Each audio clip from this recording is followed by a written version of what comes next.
मैं हूँ पृथ्वीराज चौहान, एक राजपूत राजा जिसने कम उम्र में ही वह कर दिखाया जिसे करने में कई राजाओं की पूरी जिंदगी बीत गई। कहा जाता है मोहम्मद गौरी ने मेरे विरुद्ध बार बार युद्ध किया और हर बार मैंने उसे पराजित किया।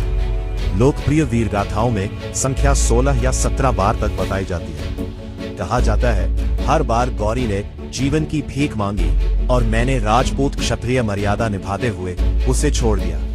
मैं 12वीं शताब्दी के अंत में अजमेर और दिल्ली के महान चौहान वंश का प्रतापी राजा था। मैंने वर्तमान राजस्थान, हरियाणा और दिल्ली समेत उत्तर भारत के बड़े हिस्से पर शासन किया। मुझे भारत के इतिहास में एक निडर योद्धा और अंतिम स्वतंत्र हिंदू सम्राटों में गिना जाता है। 1191 का तराइन का पहला युद्ध। इस युद्ध में मैंने मोहम्मद गौरी की सेना को करारी शिकस्त दी। गौरी घायल होकर रणभूमि से बच निकला, लेकिन एक साल बाद 1192 में वह फिर लौटा। इस बार उसकी रणनीति अलग थी। तेज घुड़सवारों और लगातार हमलों के जरिए उसने मेरी सेना को थकाया।